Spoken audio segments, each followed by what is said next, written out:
Left সাইডে এখানে যেটা দেয়া আছে এটা হচ্ছে ফ্লেক্সারাল টেস্টের স্কিমেটিক ডায়াগ্রাম।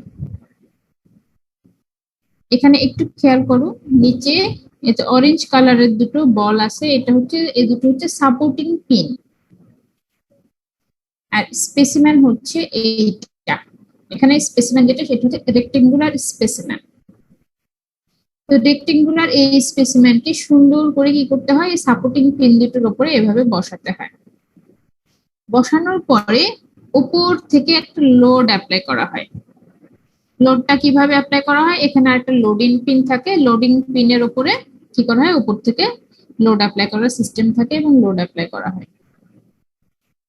তাহলে উপর থেকে যখন এই মাঝখানে লোড অ্যাপ্লাই করা হবে, উপর থেকে লোড অ্যাপ্লাই করা হচ্ছে বা ফোর্স অ্যাপ্লাই করা হচ্ছে, এটা ফোর্সের ডিরেকশন দেওয়া আছে উপর থেকে নিচের দিকে।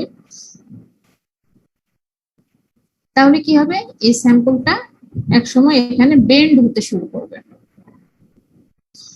সেই জন্য এই টেস্টের আরেকটা নাম কিন্তু বেন্ডিং টেস্ট। আমরা ফ্লেক্সারাল টেস্টও বলতে পারি অথবা বেন্ডিং টেস্টও বলতে পারি।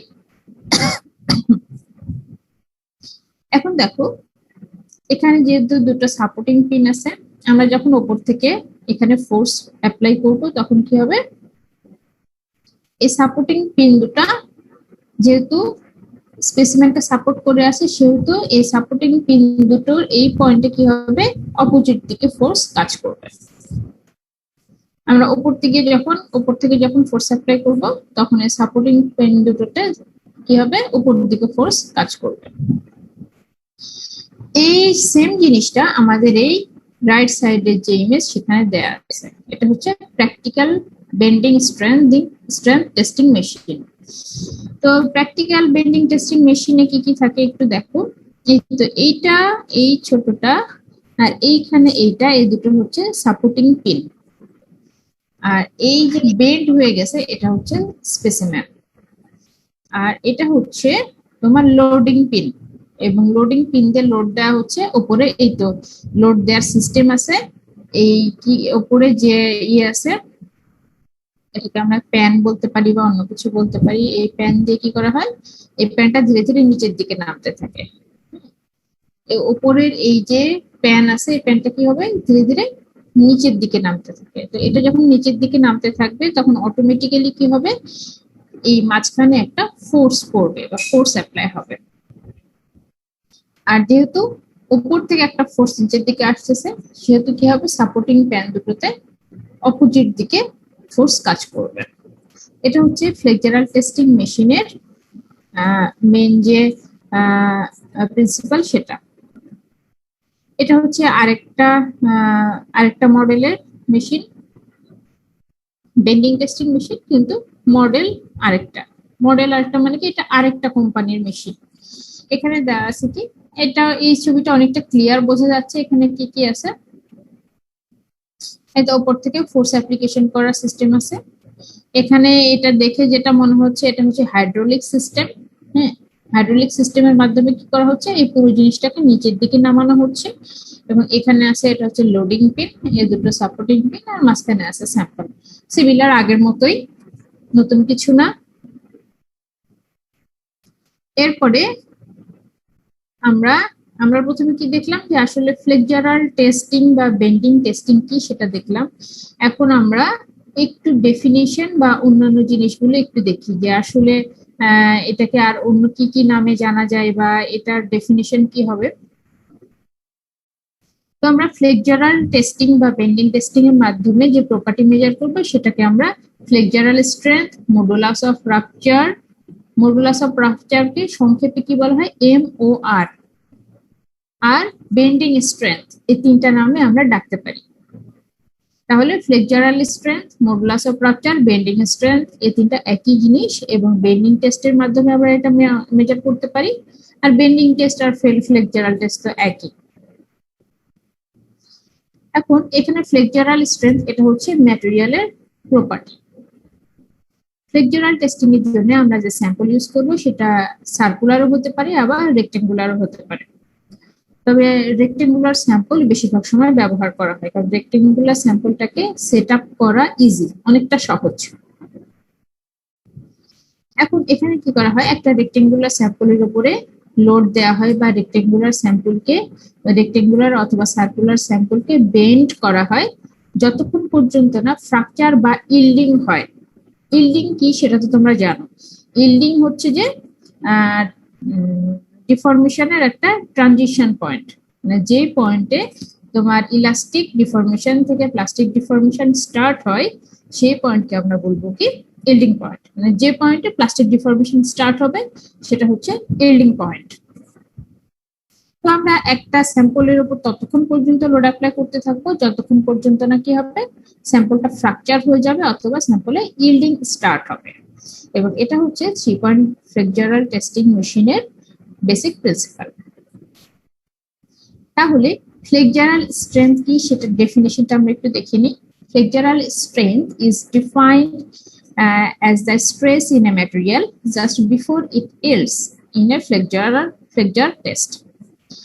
আমরা যখন ফ্লেক্সারাল টেস্ট করব তখন ম্যাটেরিয়ালের উপর কি অ্যাপ্লাই করব, উপর থেকে ফোর্স অ্যাপ্লাই করব, এবং ইল্ডিং এর জাস্ট আগ মোমেন্টে ম্যাটেরিয়ালের মধ্যে যে পরিমাণ স্ট্রেস থাকবে সেটাই হচ্ছে ফ্লেক্সারাল স্ট্রেংথ।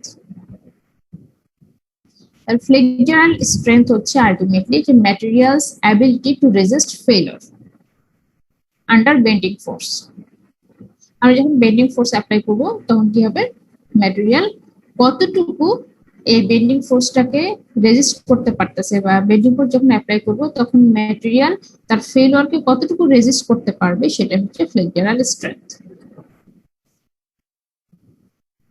আচ্ছা, এখানে দেয়া আছে হচ্ছে 3 পয়েন্ট বেন্ডিং টেস্টিং মেশিন।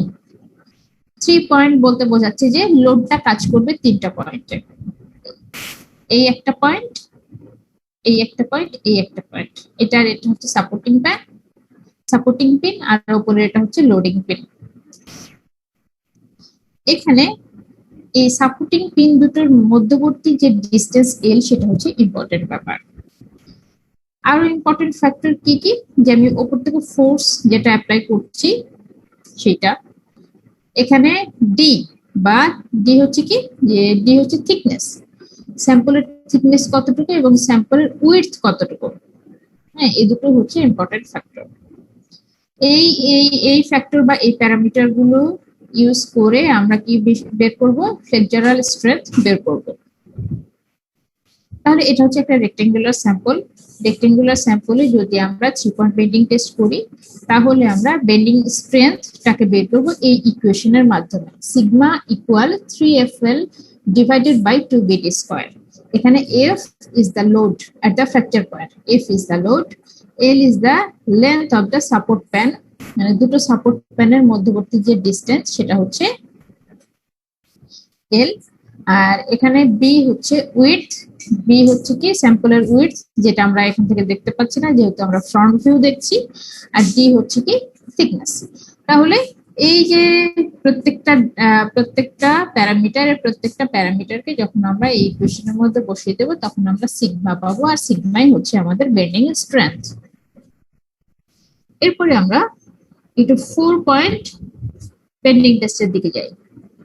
আগের ছবিটাতে দেখো এখানে এফ লোড একটা পয়েন্টে অ্যাপ্লাই করছে, আর এখানে দেখো এই এফ কে 2 ভাগে ভাগ করা হয়েছে এবং 2 ভাগে ভাগ করে এখানে অর্ধেক আর এখানে অর্ধেক অ্যাপ্লাই করা হচ্ছে। এখানে F/2 অ্যাপ্লাই করা হচ্ছে, এখানে F/2 ফোর্স অ্যাপ্লাই করা হচ্ছে।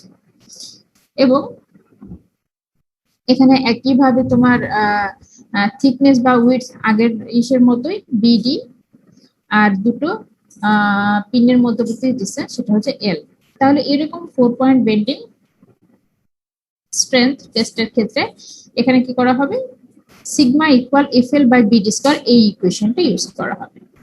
এখানে প্রত্যেকটা জিনিস কি সেটা আমরা আগের পেজের যে সমীকরণ সেটা দেখে আমরা বুঝতে পারছি, তাহলে নতুন করে বলার আর কিছুই নাই। বেন্ডিং টেস্ট কিন্তু খুবই একটা ইজি টেস্ট, সহজ টেস্ট। আমাদের ল্যাবে বেন্ডিং স্ট্রেংথ মেজারমেন্ট মেশিন আছে, তোমরা দেখছো কিনা আমি জানি না। এটা হচ্ছে most probably nano materials lab, যেটা সেই ল্যাবে ছিল। হ্যাঁ, তোমরা এরপরে যখন আসবে তখন চেষ্টা করবে অবশ্যই এই মেশিনগুলো ভিজিট করার নিজে থেকে। আর তোমরা যদি থাকতে তাহলে আমরা চেষ্টা করতাম কি এই মেশিনটা টেস্ট করানোর, হ্যাঁ, বা মেশিনটার প্রত্যেকটা পার্টস বা মেশিনটা কিভাবে কাজ করে তোমাদেরকে গ্রুপে গ্রুপে ভাগ করে দেওয়া হতো এবং সবাই তোমরা মেশিনটা নিজে নিজে দেখতে পারতা, ইউজ করতে পারতা। এক্ষেত্রে অনেকটা সুবিধা হতো। প্র্যাকটিক্যাল লার্নিং আর এইভাবে থিওরিটিক্যাল কিছু পড়ে যেটা আমরা শিখছি এই দুটোর মধ্যে অনেক ডিফারেন্স। আমরা তো থিওরি সবসময় পড়েই থাকি, হ্যাঁ, কিন্তু হচ্ছে যে ল্যাবের সাথে আমাদের যে অ্যাটাচমেন্ট সেটা সবসময় কম থাকে। তো আমাদের এই যে ল্যাবগুলো সেগুলোর মেন টার্গেট হচ্ছে যে হ্যাঁ ধীরে ধীরে প্রত্যেক সেমিস্টারে আমরা কি করব, ল্যাবের সাথে আমাদের অ্যাটাচমেন্টটা একটু বাড়াবো। কিন্তু গত বছর থেকে সিচুয়েশন এমন হয়ে গেছে যে মানে ল্যাবের সাথে অ্যাটাচমেন্ট তো দূরের কথা, তোমরা ঠিকমতো ক্লাসেই করতে পারছো না। এখন এই মোমেন্টে কি করতে হবে, আমি যতটুকু তোমাদেরকে দিচ্ছি বেসিক আইডিয়া সেটা তোমাদেরকে নিতে হবে, এরপর বাকিটা একটু নিজেদেরকে পড়ে নিতে হবে। কিভাবে তোমরা পড়বা, একটু ইউটিউবে দেখবা, একটু নেটে অন্যান্য সাইট দেখবা, দেখে দেখে বেসিক আইডিয়াটা নিবা। আর প্রত্যেকটা আমি যে প্রত্যেকটা টপিক পড়াচ্ছি এই প্রত্যেকটা টপিকেরই কিন্তু ভিডিও সহ সবকিছু তোমরা ইউটিউবে পাবা। তো ওই জিনিসগুলো একবার দেখে নিবা, তাহলে কি হবে, মেশিনটা কিভাবে কাজ করে সেই সম্পর্কে তোমাদের আইডিয়া আসবে। আচ্ছা, নেক্সট পেজে যাই। বেন্ডিং টেস্টের জন্য যে স্পেসিমেনগুলো ইউজ করা হয় এগুলো নরমালি রিজিড হয়। রিজিড মানে টাফ হয় বা হার্ড হয়। এবং এই স্যাম্পল গুলো আমরা কি করতে পারি, এই স্যাম্পল গুলো বলতে আমরা সব অনেক ধরনের ম্যাটেরিয়ালই বেন্ডিং টেস্ট করতে পারি, যেমন plastic, metal, wood, ceramics. Ceramics এর মধ্যে টাইলস এর বেন্ডিং টেস্ট হচ্ছে খুবই কমন। আর বেন্ডিং টেস্টের জন্য আমরা যে স্যাম্পল গুলো ইউজ করি সেটা রেক্টেঙ্গুলার বার হতে পারে বা সিলিন্ড্রিক্যাল শেপের স্যাম্পল হতে পারে, যেটা আগে আমরা বলছি। আর এখানে দেখো যে বেন্ডিং যখন করা হচ্ছে একটা স্যাম্পলে যখন এরকম বেন্ডিং করা হচ্ছে তখন দেখো এই ভেতরের যে সাইড, এটা কি, এটা এটা এটা এটা এটা কি তৈরি করছে, এটা হচ্ছে কনকেভ হয়ে যাচ্ছে। হ্যাঁ, কনকেভ সাইড হয়ে যাচ্ছে। আর বাইরের যে সাইড এটা হচ্ছে কনভেক্স। একটু খেয়াল করে দেখো যে কনকেভ যে সাইড এখানে কিন্তু কম্প্রেসিভ ফোর্স কাজ করছে। এই সারফেসে এই স্যাম্পলের এই কনকেভ সাইডে কম্প্রেসিভ ফোর্স কাজ করছে। আর অন্যদিকে এই কনভেক্স সাইডে টেনজাইল ফোর্স কাজ করছে। তার মানে যখন আমরা বেন্ডিং লোড অ্যাপ্লাই করব তখন একই স্যাম্পলের এক পাশে কম্প্রেসিভ ফোর্স আর আরেক পাশে কি হবে, টেনজাইল ফোর্স কাজ করবে।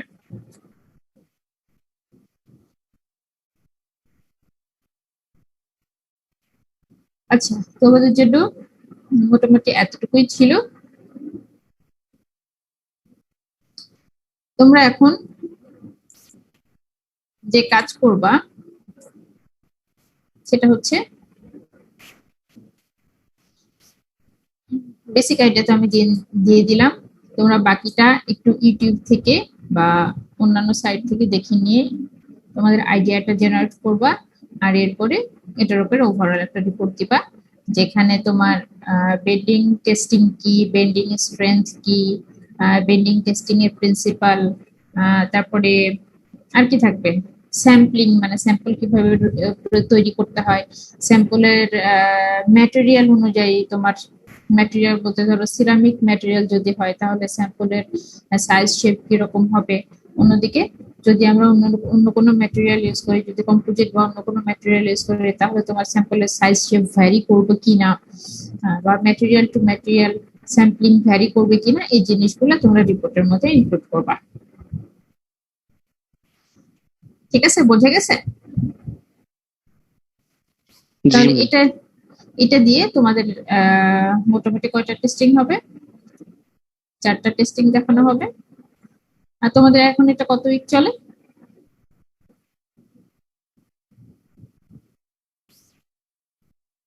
কত উইক চলছে তোমাদের? Ma'am 9 maybe.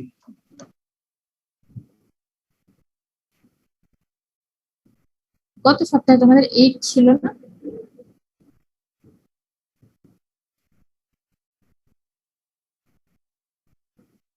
আচ্ছা, যা হোক, তাহলে আমি জানি না তোমরা আমার কথা শুনতে পেরেছো কিনা বা বুঝতে পেরেছো কিনা।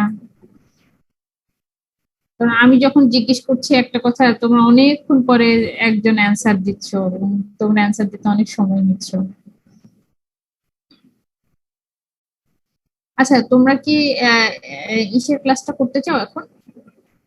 কালকের হাফ টার্ম ক্লাসটা করতে চাও? তাহলে আমি এখন পড়িয়ে যেতে পারি। ওখানে তো মেইন জিনিস আছে একটা ফেস ডায়াগ্রাম। তো ওই ফেস ডায়াগ্রামটা একটু যদি বুঝিয়ে দিই তাহলে বাকিটা তোমরা নিজেরাই পড়ে নিতে পারবে। জি ম্যাম। কি জি ম্যাম?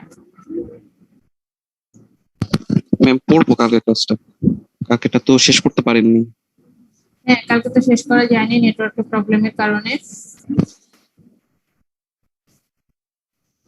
আচ্ছা, না বাকিরা আর করবে কিনা? এখন তোমাদের আছে মোটামুটি কতজন? 39 জনের মতো। এর চাইতে বেশি মনে হয় অ্যাটেন্ড করে না, না ক্লাসে?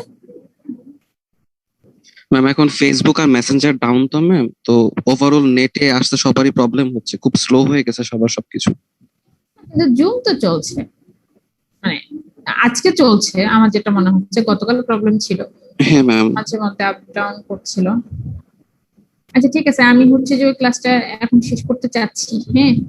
হ্যাঁ, কালকে ক্লাসটা শেষ করে ফেলি, আমার মনে হয় সেটাই ভালো হবে।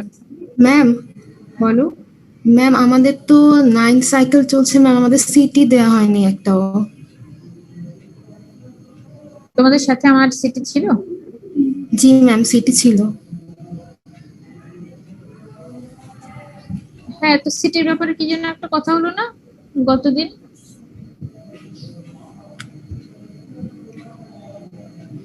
হ্যাঁ, তোমাদেরকে তো সিটি সিলেবাস দিয়ে দিছি না? না ম্যাম। তোমাদের ফিজিক্যাল মেটালজি প্রথম চ্যাপ্টার যেটা শেষ হয়ে গেল সেটাই তো সিটি সিলেবাস হিসেবে দিলাম আমি। ম্যাম কেস হার্ডেনিং পুরোটা? হ্যাঁ, আর মোহিতকে তো তখন এটাও বললাম যে তোমরা দেখে নিও, দেখে হচ্ছে যে আমাকে জানিও যে এইটা মানে মহিবের সাথে পার্সোনালি কথা হয়েছে নাকি, সেটাই মনে হচ্ছে। আমি মনে হয় এরকম বললাম যে ওই চ্যাপ্টার পুরোটা আমি দিচ্ছি, কিন্তু চ্যাপ্টারের সাইজ বড় হয়ে যায়, তোমরা একটু দেখে নিও, দেখে তারপর আমাকে জানাও, যদি প্রবলেম হয় তাহলে জানিও, তাহলে আমি কমিয়ে দেবো। জি ম্যাম, ম্যাম ওই চ্যাপ্টারটা তো অনেক বড় হয়ে যায়। তোমরা পড়েছো, পড়ে দেখছো? ম্যাম বইয়ে দেখেছি ম্যাম, অনেক কিছু, অনেক বড় তো ম্যাম। অনেক বড়। আচ্ছা, তোমরা সিটি দিবা কবে আগে সেটা বলো।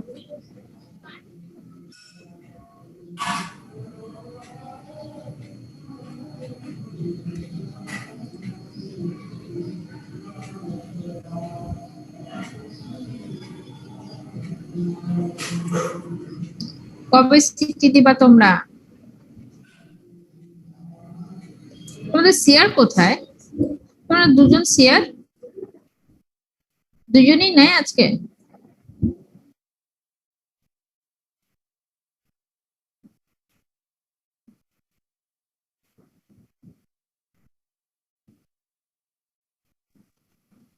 ম্যাম সিটির সিলেবাস মনে হয় কার্বোরাইজিং আর নাইট্রাইডিং দেওয়া হয়েছিল। তাই? ওই ম্যাম। লাস্টের ইন্ডাকশন ওগুলো বাদ ছিল, তাই তো? ইন্ডাকশন ফ্রেম ঠিক আছে, তাহলে ওই অনুযায়ী করো। কার্বোরাইজিং এর এদিকে সলিড লিকুইড গ্যাস কার্বোরাইজিং, কার্বোনাইট্রাইডিং, আর কি আছে? সায়ানাইডিং। আমার মনে হয় কার্বোরাইজিং করলে এনাফ সিটির জন্য। ঠিক আছে, পুরো কার্বোরাইজিংটা দেখে নিও তোমরা, তাহলে হবে। এখন সিটিটা কবে দিবা সেটা একটু বলো আমাকে। বলো। ম্যাম শুধু কার্বোরাইজিং তাহলে সিটি সিলেবাস? হ্যাঁ, সিটি সিলেবাস শুধু কার্বোরাইজিং। সিটি কবে দিবা সেটা বলো।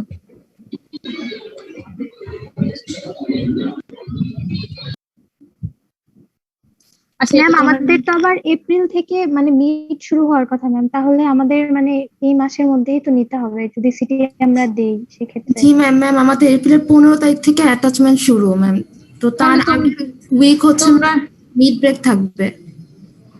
তাহলে কি তোমাদেরকে নেক্সট উইক পাওয়া যাচ্ছে নাকি? জি ম্যাম, শুধু নেক্সট উইকটা ক্লাস হবে। আচ্ছা, তো তোমরা ডিসাইড করে আমাকে জানাও তোমরা কবে সিটি দিবা। হ্যাঁ, এবং যাওয়ার আগে সিটি দিয়ে যেতে হবে, পরে গিয়ে পরে এসে কিন্তু ঝামেলা হবে। ম্যাম ঠিক সিটিটা আছে, কোন স্টাইলে হবে?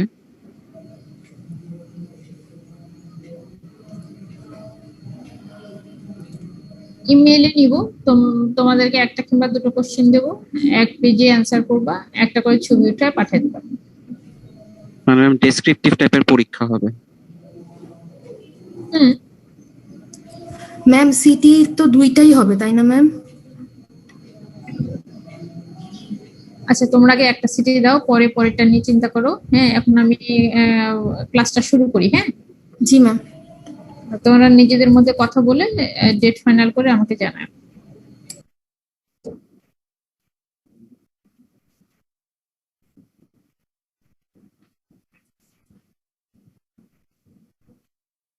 আচ্ছা, কালকে তোমাদেরকে আমি এই স্লাইডটা দেখাচ্ছিলাম। এই স্লাইডটা আমি দেখাচ্ছিলাম কালকে। হ্যাঁ, এখন এই স্লাইডটা দেখানোর আগে আমি তোমাদেরকে আজকে এই পর স্লাইডটা এটা দেখাচ্ছি। এখানে দেখো, এখানে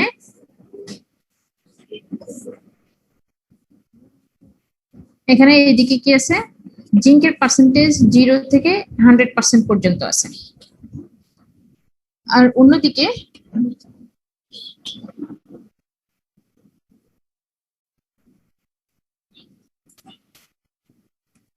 এখানে জিঙ্কের পার্সেন্টেজ আছে কত থেকে কত, 0 থেকে 100। আর আগে যে ছবিটা, এখানে কিন্তু জিঙ্কের পার্সেন্টেজ দেওয়া আছে 0 থেকে 50। হ্যাঁ,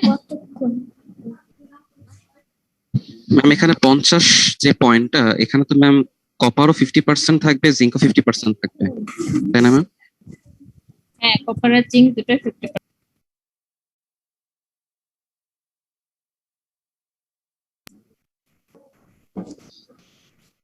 হ্যাঁ, এখানে কপার 50, জিঙ্ক 50। আচ্ছা, এখন পরের পরের ইমেজে কিন্তু কত আছে, 0 থেকে 100% আছে।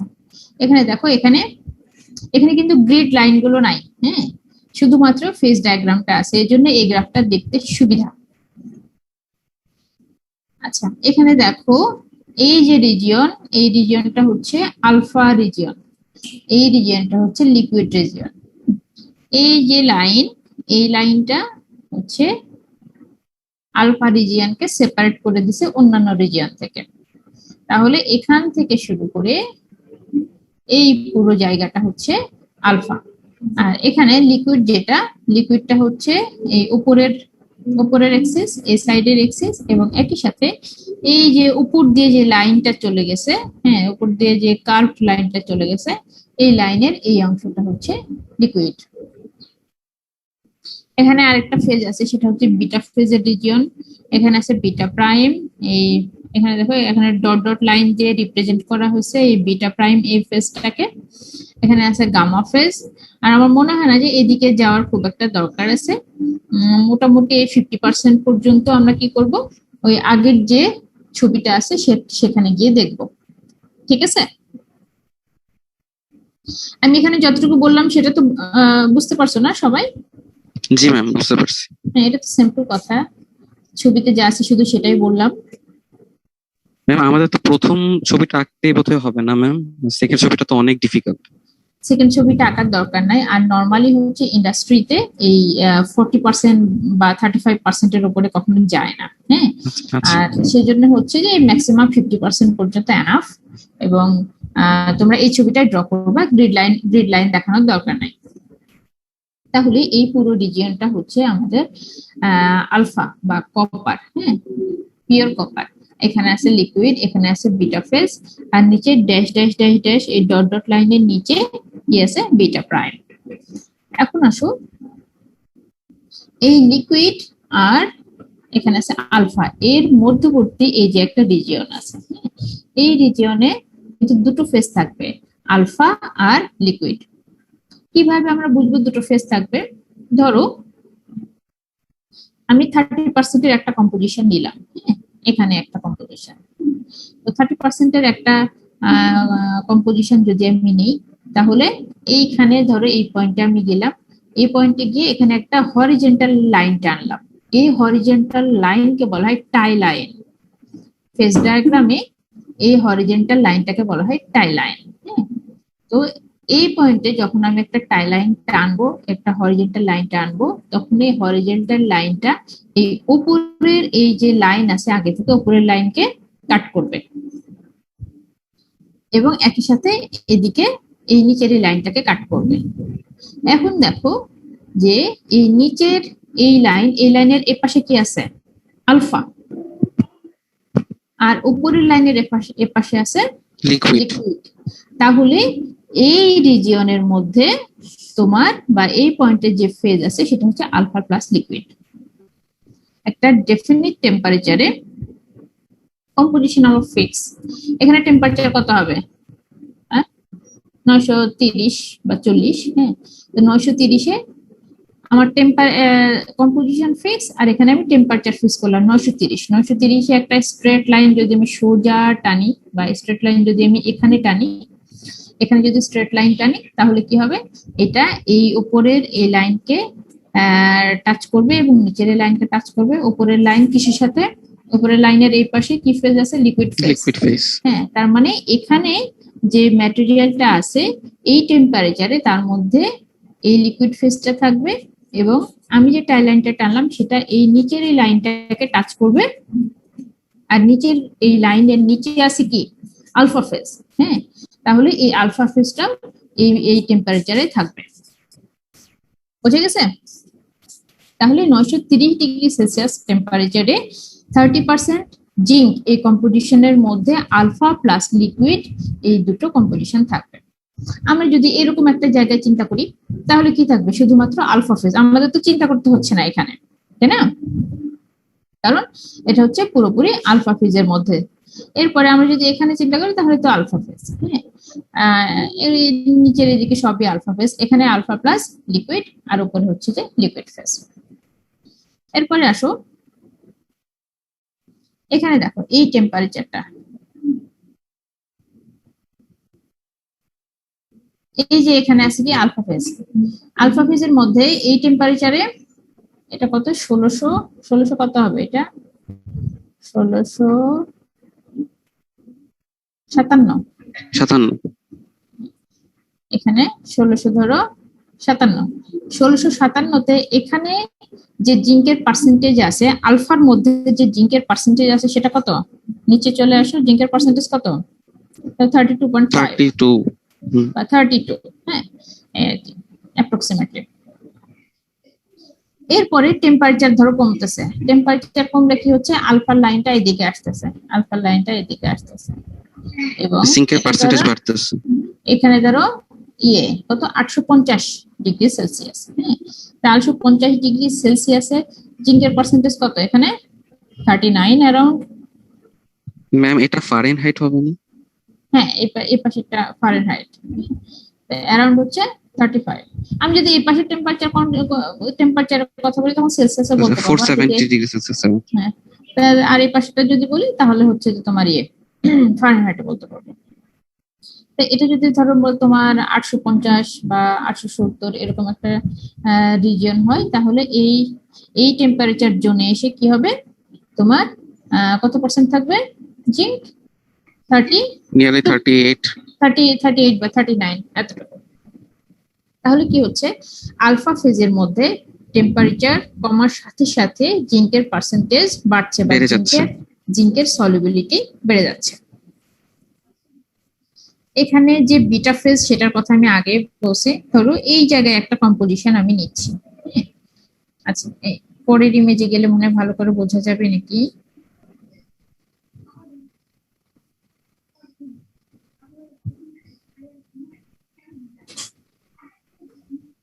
না, আগের ইমেজটাই ভালো হবে। আচ্ছা, আমি যদি এই কম্পোজিশনটার কথা চিন্তা করি, এটা কত? 40% জিঙ্ক, 60% কপার।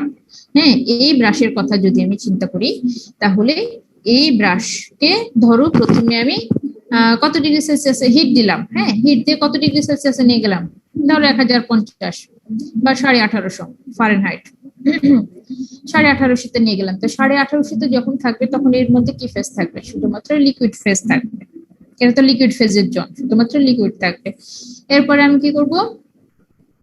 টেম্পারেচার কমাচ্ছি কমাচ্ছি কমাচ্ছি কমাচ্ছি কমাচ্ছি, টেম্পারেচার কমছে, টেম্পারেচার কমছে। তারপর এইখানে এসে কি হবে? এই লিকুইডটা কিসে কনভার্ট হবে? লিকুইডটা এটা দেখো মোটামুটি স্ট্রেট লাইনের মতোই। লিকুইডটা কনভার্ট হবে বিটাতে। এই জোনটা হচ্ছে তোমার পুরোটাই হচ্ছে বিটা ফেজের রিজিয়ন। তাহলে যখন এখানে কত 1600, এটা তো 1600 লাইন তাই না? জি ম্যাম। 1600 ডিগ্রি সেলসিয়াস এসে কি হবে? লিকুইড থেকে বিটা ফেজ তৈরি হবে। বিটা হচ্ছে সলিড ফেজ। হ্যাঁ, তো এরপরে আমরা কি করছি? ধরো আরো ঠান্ডা করছি, আরো ঠান্ডা করছি, আরো ঠান্ডা করছি। যখন এই লাইনটা ক্রস করবে তখন কি হবে? তখন কি হবে বলো তো? Alpha plus beta. হ্যাঁ, তখন আলফা প্লাস বিটা। তার মানে এখানে ছিল বিটা ফেজ, যখন এই লাইনটা ক্রস করবে তখনই কিছু পরিমাণ কপার প্রেসিপিটেট হবে। আলফা হচ্ছে কিন্তু pure copper phase, pure copper যেটা, ঠিক আছে? মানে প্রথমে ছিল বিটা ফেজ, বিটা ফেজের অসংখ্য গ্রেন আছে ধরো স্ট্রাকচারের মধ্যে। তো যখন এই লাইনটা ক্রস করবে তখন কি হবে? সেই বিটা ফেজের মধ্যে কিছু পরিমাণ আলফা বা কপার কি হবে? প্রেসিপিটেট হবে।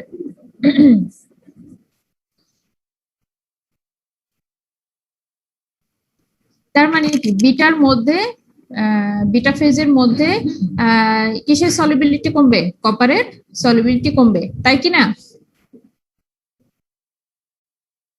বিটা থেকে প্রথমে ছিল বিটা ফেজ, তারপরে কি হবে? যখন এই লাইনটা ক্রস হবে তখন কপার প্রেসিপিটেট হবে। তার মানে বিটা ফেজের মধ্যে যখন টেম্পারেচার কমবে, যখন টেম্পারেচার আমরা কমাচ্ছি এই লাইনটা ক্রস করছে, তখন বিটা ফেজের মধ্যে কপারের সলিবিলিটি কমছে।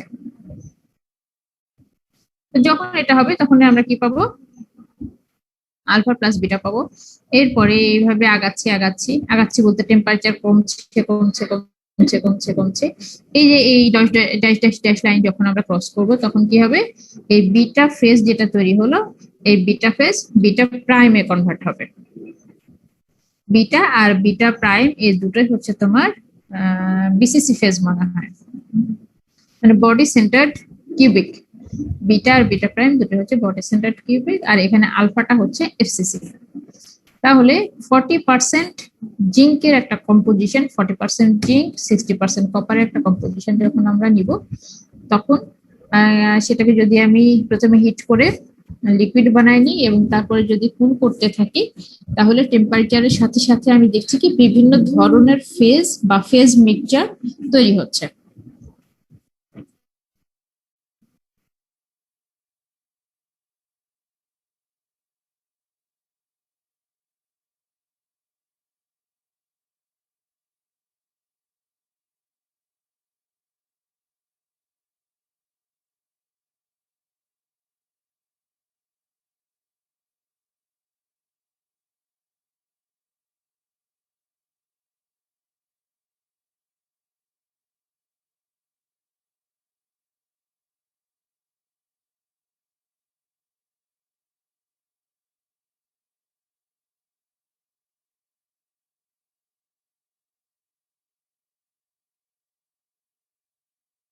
টেবিল থেকে বলে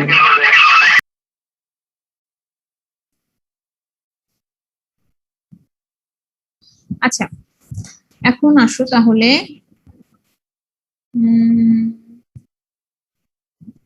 তাহলে এই ডায়াগ্রাম তো মোটামুটি বোঝা গেল নাকি? আচ্ছা, তোমরা যদি এই পজিশনে একটা কম্পোজিশন নাও তাহলে কি হবে? এটাকে যদি আমরা ধরো হিট করতে থাকি, ধরে নিই প্রথমে আমরা হিট করছি, হিট করতে থাকি ধরো 30% জিঙ্ক, হ্যাঁ নিলাম, তাহলে এটা alpha phase pure copper, alpha phase alpha phase alpha phase. যখন এই পয়েন্টে আসবে তখন কি হবে? আলফার মধ্যে একটু করে লিকুইড তৈরি হওয়া শুরু করবে। এরপরে কি হবে? আস্তে আস্তে আস্তে আস্তে লিকুইডের পরিমাণ বাড়বে এবং আলফার পরিমাণ বা সলিডের পরিমাণ কমবে, এবং এই এই পয়েন্ট যখন ক্রস করবে তখন আমরা পাবো লিকুইড। এই তো আসলে ফেজ ডায়াগ্রামটা এভাবে কাজ করে। আমার মনে হয় যে তোমরা অন্য কোর্সে হয়তো হালকা পাতলা আইডিয়া পেয়েছো ফেজ ডায়াগ্রামের ব্যাপারে। আচ্ছা, তাহলে পরীক্ষায় কিন্তু অনেক সময় দেখা যায় যে এটার ইমেজ ড্র করতে বলে এবং বিভিন্ন যে এরিয়া আছে এরিয়াগুলোতে যে ফেজ আছে এগুলো লেবেলিং করতে বলে। হ্যাঁ, তো তোমরা কিন্তু অবশ্যই ড্রয়িংটা করবা, বাসায় নিজে নিজে ড্রয়িং করবা। স্কেল দিয়ে করতে হবে তার কোনো মানে নাই, মোটামুটি মানে ফ্রি হ্যান্ডে ড্রয়িং করবা, মোটামুটি পার্সেন্টেজ যে বা টেম্পারেচার যেটা মোটামুটি হলেই চলবে, এক্সাক্ট যে হতে হবে তার কোনো মানে নাই। আচ্ছা, এখন আমরা আসি টাইপস অফ ব্রাশ। কি কি টাইপের ব্রাশ হতে পারে সেটা কিন্তু আমরা এই প্রথম পেজে দেখেছিলাম। তো প্রথমে আলফা ব্রাশের কথা বলি। আলফা ব্রাশের মধ্যে তোমার জিঙ্ক থাকবে কতটুকু, 0.36%, আর এর প্রপার্টি হচ্ছে good corrosion resistance and workability.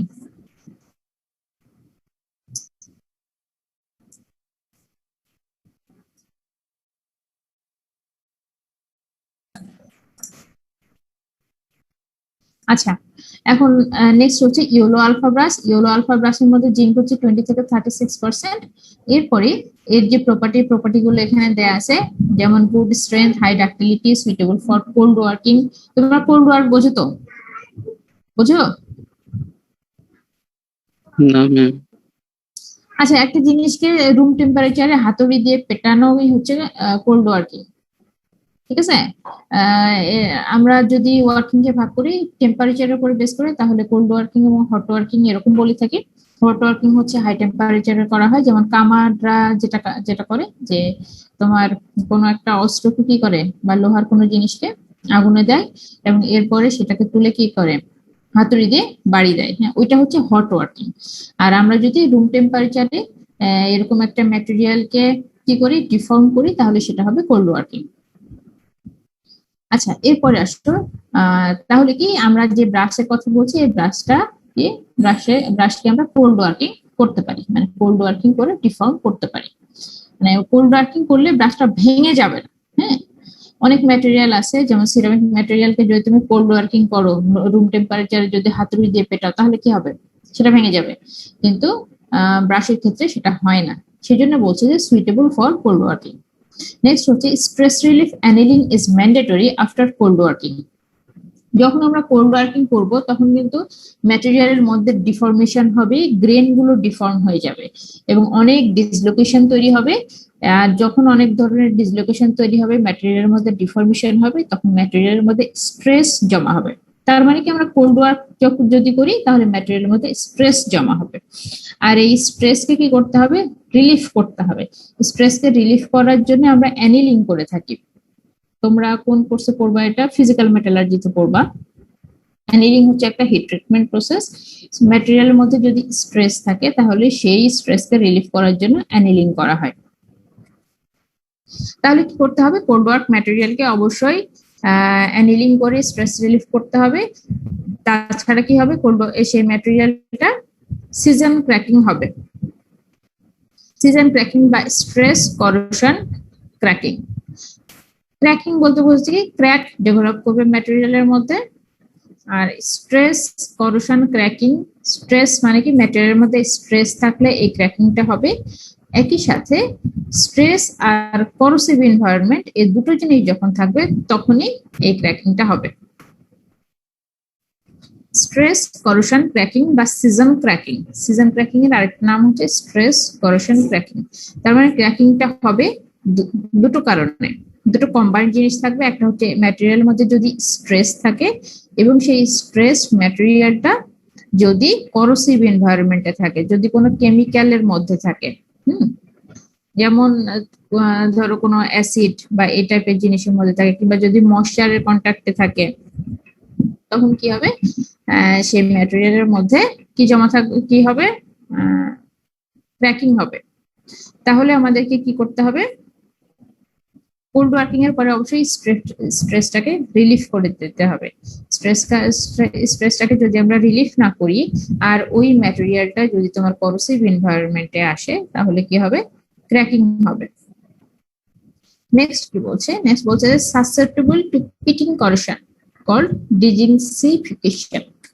আচ্ছা, এই পিটিং করোশন কি সেটা আমরা এই লাস্টে বলবো একবারে। হ্যাঁ, এখন আসো নেক্সট হচ্ছে অ্যাপ্লিকেশন। ব্রাশ তো বিভিন্ন ধরনের আছে, তার মধ্যে কার্টিজ ব্রাশ আর ইয়েলো ব্রাশ হচ্ছে সবথেকে বেশি ব্যবহার করা হয়।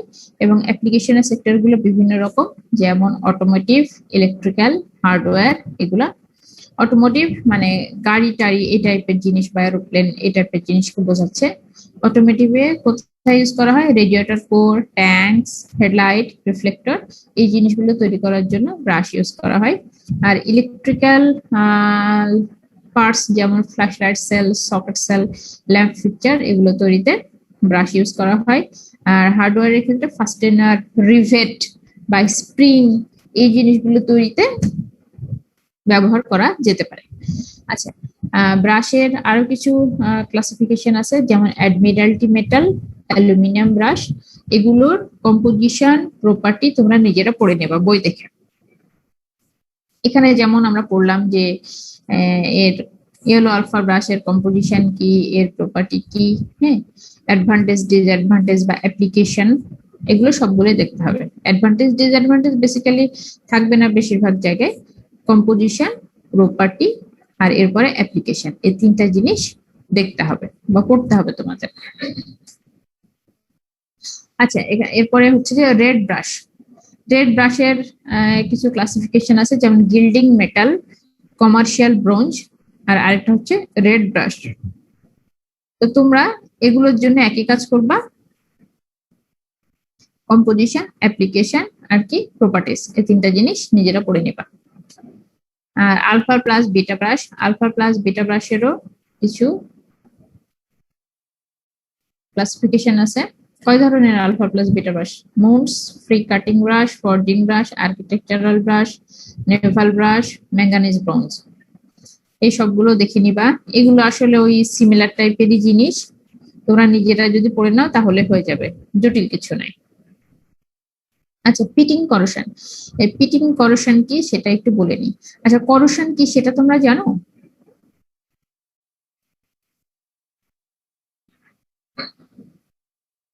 এরোশন আর করোশনের মধ্যে পার্থক্য কি?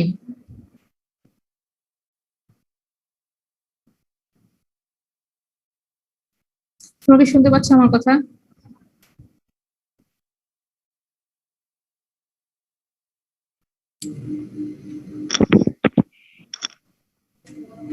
ম্যাম কোরোশন হচ্ছে কেমিক্যালি যেটা মানে হয়, আর ইরোশনটা ফিজিক্যাল।